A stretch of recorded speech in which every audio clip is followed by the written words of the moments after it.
বছর হয়ে গেছে কিন্তু এখন পর্যন্ত কোনো বিচার সংস্কার এবং জুলাইয়ের সনদের মুখ এই ইন্টেরিয়র গভর্নমেন্ট আমাদের দেখাতে পারে নাই। এই দেশ ছেড়ে আপনারা পালাই যেতে পারবেন না। হাসিনা তো পালাই গেছে, আপনাদের পালাই যেতে দেওয়া হবে না। আমরা যে আসিফ নজরুলকে উপদেষ্টা পরিষদে পাঠাইলাম, যেই শহীদের রক্তের উপর থেকে উনি উপদেষ্টা পরিষদে গেলেন, কিন্তু যাওয়ার পরে উনি মৃত হয়ে গেছেন। আমরা মৃত আসিফ নজরুলকে চাই না, আমরা 24 জুলাই আসিফ নজরুলকে চাই। আপনারা জানেন যে 1 বছর পার হয়ে গেছে কিন্তু আমাদের শহীদদের বিচার এখন পর্যন্ত বিচার নিয়ে তালবাহানা চলছে। আমার ভাইরা কবরের ভিতরে শুয়ে আছে কিন্তু খুনিরা আজও রাস্তায়, তারা হচ্ছে সগৌরবে ঘুরে বেড়াচ্ছে। এটা কি আমরা এই বাংলাদেশ থেকে চেয়েছিলাম? এই বাংলাদেশ থেকে আমরা কখনোই এটা চাই নাই। আমরা চেয়েছিলাম দেশটা সংস্কার হবে, আমরা চেয়েছিলাম একটা প্রপার সংস্কার, আমরা চেয়েছিলাম জুলাইতে যে আন্দোলন, যে বিপ্লব ছাত্র জনতা সারা দেশ করেছে, সেটা একটা সনদ, সেটার একটা স্বীকৃতি।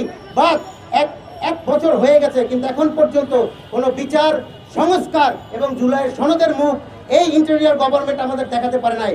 আমরা ছাত্র উপদেষ্টাদের সাথেও বিশেষ করে আইন উপদেষ্টা ডক্টর আসিফ নজরুলের প্রতি অনেক আশা রেখেছিলাম, কারণ জুলাইতে উনি আমাদের অনেক সাপোর্ট করেছেন।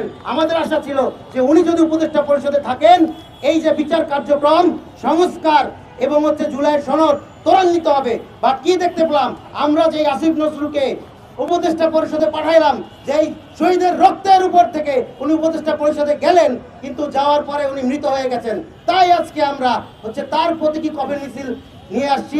আমরা চাই, আমরা আসিফ নজরুল স্যারকে আহ্বান জানাই, স্যার হয়তো একটু লেট হয়েছে, বাট লেট এখনো হয় নাই, এখনো সুযোগ আছে। দেশের জনগণ যেটা চায় সেটা করেন। আপনি মৃতপ্রায় হয়ে থাকেন না। আমরা মৃত আসিফ নজরুলকে চাই না, আমরা 24 জুলাই আসিফ নজরুলকে চাই, যে দেশের জন্য কাজ করেছে, যে ছাত্র জনতার পক্ষে কথা বলেছে, যাকে বিশ্বাস করে ছাত্র জনতা ওই ক্ষমতার মসনদে বসিয়েছে। আপনারা সেই কাজটা করুন। আপনাদের সবার কাছে, এই যে সাংবাদিক ভাইয়েরা আছেন, আপনাদের মাধ্যমে আমরা বর্তমান উপদেষ্টা পরিষদের সবাইকে বিরুদ্ধভাবে অনুরোধ করছি, অথবা দেশের অপমার্জনিত সাধারণের পক্ষে বলতে চাই, আপনারা বিচার নিয়ে কোনো ধরনের টালবাহানা করবেন না। জুলাইয়ের সনদ দিতে হবে। প্রয়োজনীয় সংস্কার ছাড়া এই দেশ ছেড়ে আপনারা পালাই যেতে পারবেন না। হাসিনা তো পালাই গেছে, আপনাদের পালাই যেতে দেওয়া হবে না।